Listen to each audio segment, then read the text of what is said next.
কত আসিয়াকে এর আগে আমরা দাফন করেছি, বহু আসিয়াকে এই মাটিতে আমরা দাফন করেছি, কিন্তু সেই আসিয়ার দর্শকদের কোন শাস্তি আমরা দেখিনি। কোন আসিয়ার দর্শকদের দাফন আমরা করি নাই, আসিয়াদেরকে বহু দাফন আমরা করেছি। তো আসিয়ার দর্শকদের দাফন করার সুযোগ আমাদের হয় নাই, আসিয়াদেরকে দাফন আমরা করেছি। কয়দিন কাঁদবো, আবার আরেক আসিয়ার তৈরি হবে, আবার তাকে দাফন করব, আরেক আসিয়ার তৈরি হবে। সমাধান হবে না। সমাধান হতে হলে আল্লাহর শরিয়ার পথেই আপনাকে আসতে হবে। সেটা আজ হোক আর দুদিন পরে হোক, আজ হোক আর দুদিন পরে হোক, বিকল্প কোনো পথ খোলা নাই। যতদিন পর্যন্ত এই ধর্ষকদের জন্য কোরআন বর্ণিত সর্বোচ্চ শাস্তি মৃত্যুদণ্ড যতদিন পর্যন্ত বাস্তবায়ন না হবে, যারা ফাসাদ ফিল আরদ করছে, ইন্নামা জাযাউল লাযিনা ইউহারিবুনাল্লাহা ওয়া রাসূলাহু আন ইউকাত্তালু আও ইউসাল্লাবু আও তুকাত্তা আইদিহিম ওয়া আরজুলুহুম মিন খিলাফ আও ইউনফাউ মিনাল আরদ। এই শাস্তি যতক্ষণ পর্যন্ত বাস্তবায়ন না হবে, চরম শাস্তি দেওয়া না হবে, এবং বিচারের যত ফাঁক ফোকর আছে এগুলো যতদিন বন্ধ করা না হবে ততদিন পর্যন্ত আসলে এগুলো বন্ধ হবে না। আমরা কখনো কাঁদবো, কিছুদিন কান্নাকাটি করি, আবার থেমে যাব, আরো কোনো আসিয়া কান্নার আওয়াজ আমাদের কানে আসবে, তখন আমরা আবার হয়তো নড়ে চলে বসবো। এই দেশে শত সহস্র ঘটনা এরকম ঘটে, একের পর এক এই আসিয়াদেরকে আমরা দাফন করে চলে আসি, কিন্তু ধর্ষকদেরকে দাফন করার সৌভাগ্য বা সুযোগ আমাদের হয় নাই। কেন? ব্যভিচারের শাস্তি আল্লাহ তাআলা বলেছেন ওয়ালিয়াশহাদ আযাবাহুমা তাইফাতুম মিনাল মুমিনিন। ব্যভিচারের শাস্তি যে কার্যকর হবে এটা যেন প্রত্যক্ষভাবে হয়, মানুষের উপস্থিতিতে যেন হয়। কেন বলেছে?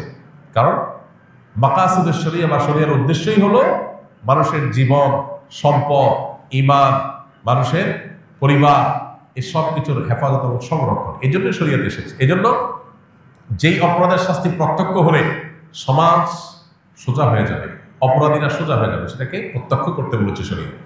সেটার বাস্তবায়ন যদি হয় তাহলে ইনশাআল্লাহ আসিয়াদের কান্না আর আমাদের শুনতে হবে না। মানব রচিত বিধিবিধান দিয়ে আজকে হয়তো একটা ফাঁক বন্ধ করবেন, কালকে আর 5টা ফাঁক তৈরি হবে।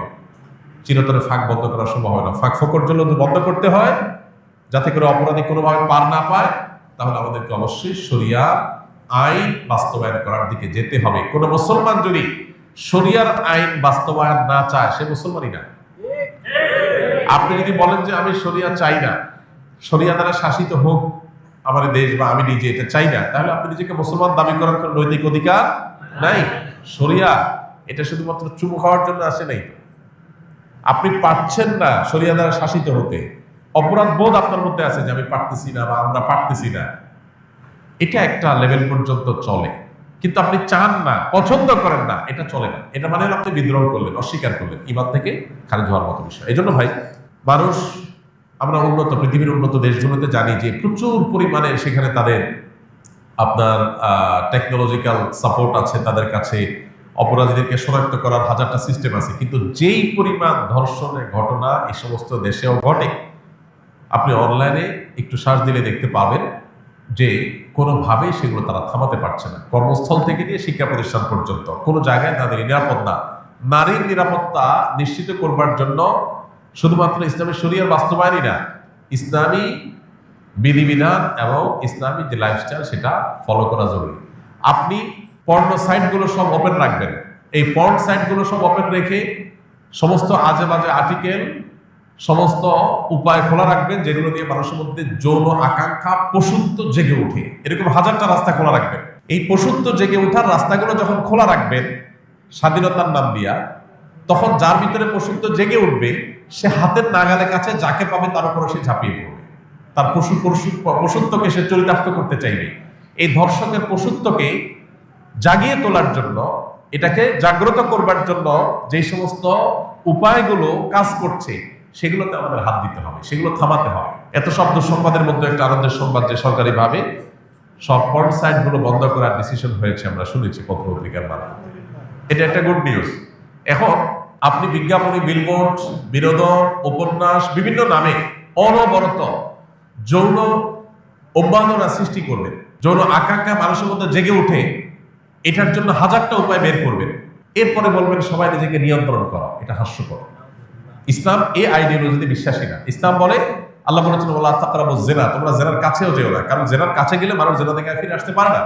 এই জন্য আল্লাহ বলছেন চোখের হেফাজত করো। আল্লাহ বলেছেন কুল্লিল মুমিনিনা ইয়াগুদ্দু মিন আবসারিহিম, চোখকে অবনত রাখো। কেন? কারণ চোখ দিয়ে তুমি যদি বিজ্ঞাপনে, বিলবোর্ডে, পত্রিকার পাতায়, মোবাইল স্ক্রিনে, অনলাইনে, অফলাইনে কোনো পরনারীর সৌন্দর্য তুমি অবলোকন করো, অবলোকন করার পর তোমার মনের ভিতরে অস্থিরতা আসবে, তোমার মনের ভিতরে যৌন আকাঙ্ক্ষা চরিতার্থ করার চাহিদা জেগে উঠবে। এই যে জেগে উঠবে, এই জেগে ওঠার পর এটাকে নিয়ন্ত্রণ করাটা কঠিন কাজ, সবাই পারে না, কেউ পারে, কেউ অ্যাক্সিডেন্ট করে। এই জন্য শরীয়ত বলেছে নিয়ন্ত্রণ করতে, আর আজকের ভোগবাদী পৃথিবী বলছে অনিয়ন্ত্রিত করতে, স্বাধীনতার নাম দিয়ে।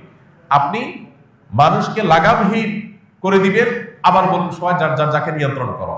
এটা হাস্যকর, এটা সম্ভব না। এই জন্য দুইটা জিনিসের বাস্তবায়ন আসিয়াদের কান্নাকে থামাতে পারে। নাম্বার এক, আমাদের সমাজে নীতি নৈতিকতার যে ভিত্তি নড়বড়ে হয়ে গেছে, নামাজ কালাম পড়ে, কিন্তু ইসলামের অন্যান্য বিধিবিধান, চোখের হেফাজত করার জন্য ওইরকম পরিবেশ, ওইরকম এনভায়রনমেন্ট, এগুলো আমাদের দেশে নাই। এগুলো আমাদের মুসলমানদের সমাজ আজকাল নাই। না থাকার কারণে কি হয়েছে? মানুষ তার ভিতরে যৌন আকাঙ্ক্ষা জেগে উঠছে, পশুত্ব জেগে উঠছে, ধর্ষকরা দর্শক হয়ে উঠছে। তো এই জন্য একদিকে ইসলামের এই অনুশাসন, বিধিবিধান, এগুলোকে কঠোরভাবে মেনে চলার জন্য চেষ্টা করতে হবে। পশ্চিমাদের শেখানো পথে আমরা স্বাধীনতার নাম দিয়ে মেয়েদেরকে পণ্যে পরিণত করব, তাদেরকে ভোগ্য পণ্যের মতো করে উপস্থাপন করব। ছেলেদেরকে আমরা তাদের যৌন আকাঙ্ক্ষাকে জাগ্রত করে তুলব, আবার অপরদিকে বলবো না সব মেয়েরা সেফ থাকতে হবে, তাদের কোনো কিছু হতে পারে না। এটা সাংঘর্ষিক এবং আপনার পরস্পর বিরোধী কাজ। এই জন্য একদিক থেকে ইসলামের অনুশাসন মানতে হবে, নীতি নৈতিকতা, এটা আমাদের সমাজে চর্চা বাড়াতে হবে। আর অপর দিকে এ ধরনের অপরাধকে সংগঠন করলে তার জন্য কোরআনের দেওয়া সর্বোচ্চ শাস্তি প্রকাশ্যে বাস্তবায়ন করতে হবে। এই দুইটা প্রচেষ্টা যদি সমান্তরাল ভাবে হয়, বিচার থেকে আইনের ফাঁকফোকর দিয়ে বের হওয়ার যত রাস্তা আছে এগুলো যদি বন্ধ করা হয়, ইনশাআল্লাহ এ ধরনের নির্মমতার কথা আমাদের শুনতে হবে না। আল্লাহ আমাদেরকে সে সুদিন দান করুন। আমরা যেন এই সমস্ত অনাচার, এই সমস্ত অবিচার, এগুলো থেকে আমাদের সমাজটাকে মুক্ত করতে পারি, সেই তৌফিক আল্লাহ তাআলা দান করুন।